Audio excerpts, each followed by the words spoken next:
नमस्कार। बात करते हैं जनहित याचिका की, जो जेनरिक मेडिसिन्स डॉक्टर के द्वारा प्रिस्क्राइब करनी चाहिए, उस मुद्दे को लेकर फ़ाइल की गई और मेडिसिन्स के एमआरपीज़ को लेकर फ़ाइल की गई।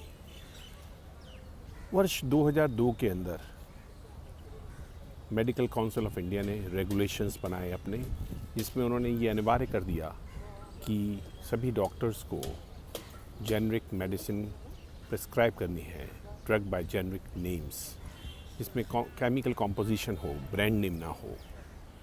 उसका प्रयोजन यही था कि ब्रांड के नाम से जो मेडिसिन बेची जाती हैं उसमें प्राइस ज़्यादा होता है।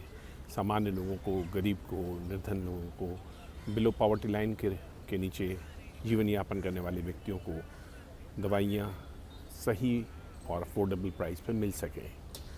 उसके बाद 2016 के अंदर भी उस रेगुलेशन में संशोधन हुआ। एज़ फार एज़ पॉसिबल जो शब्द उसमें लिखे हुए थे उनको हटा दिया और इस तरीके से पूरी तरह से कंपलसरी हो गया कि डॉक्टर्स जेनरिक मेडिसिन को ही प्रिस्क्राइब करें।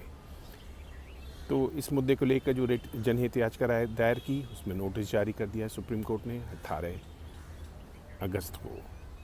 सभी विपक्षियों को नोटिस जारी कर दिया, जिसमें नेशनल मेडिकल कमीशन भी है, स्टेट मेडिकल काउंसिल्स भी हैं, स्टेट गवर्नमेंट्स भी हैं।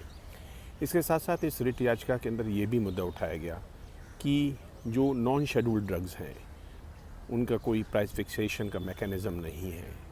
अर्थात दूसरे शब्दों में बात रखी जाए कि जो drug price control order government ने जारी किया एसेंशियल कमोडिटीज़ एक्ट के अंतर्गत, उसमें केवल 20% दवाओं के ही दरों को निर्धारित करने की बात है, क्योंकि शेड्यूल में केवल 20% दवाओं का ही उल्लेख है। शेष 80% दवाओं का कोई उल्लेख नहीं है। तो उसके पैराग्राफ 16 के मुताबिक जो दवाइयों के दरों को दर निर्धारित करना है वो केवल शेड्यूल मेडिसिन के संबंध में ही करना है और नॉन शेड्यूल के संबंध में नहीं। प्रश्न यह है कि हर एक दवाई एसेंशियल है, आवश्यक है।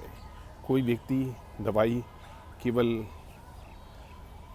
बिना प्रयोजन के नहीं लेता है, उसकी शारीरिक आवश्यकता होती है तभी वो दवाई को लेता है। तो ऐसी स्थिति में जबकि दवाइयाँ सभी एसेंशियल हैं, तो क्यों ना एसेंशियल कमोडिटी एक्ट के अंदर उनका दरों का निर्धारण हो।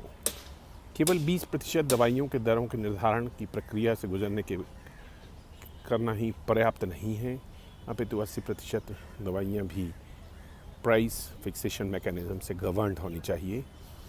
आप 4 गुना 5 गुना एमआरपी फिक्स कर देते हैं, रिटेलर उसमें प्रॉफिट उठा रहे हैं, कंपनियां जानबूझकर एमआरपी ज़्यादा फिक्स कर रही हैं, तो ये हमारे सोशल सेक्टर हेल्थ के लिए बहुत ही हार्मफुल है। हम सब लोग उम्मीद करते हैं कि सुप्रीम कोर्ट इसमें ज़रूर दखलंदाजी देगा, हस्तक्षेप करेगा, आदेश जारी करेगा और जन स्वास्थ्य की दिशा में जहां सस्ती दवाइयां मिलेंगी, चाहे वो एमआरपी के माध्यम से हो, चाहे वो जेनरिक मेडिसिन के प्रिस्क्रिप्शन के माध्यम से हो, और जो भी सोशल इस इम्पॉर्टेंट सेक्टर और सेगमेंट के लिए करना होगा उसमें सुप्रीम कोर्ट ज़रूर निर्देश जारी करेगी। हम सब लोगों को आशा है कि सुप्रीम कोर्ट के इस हस्तक्षेप से स्वास्थ्य के क्षेत्र में एक बड़ा परिवर्तन आ सकेगा।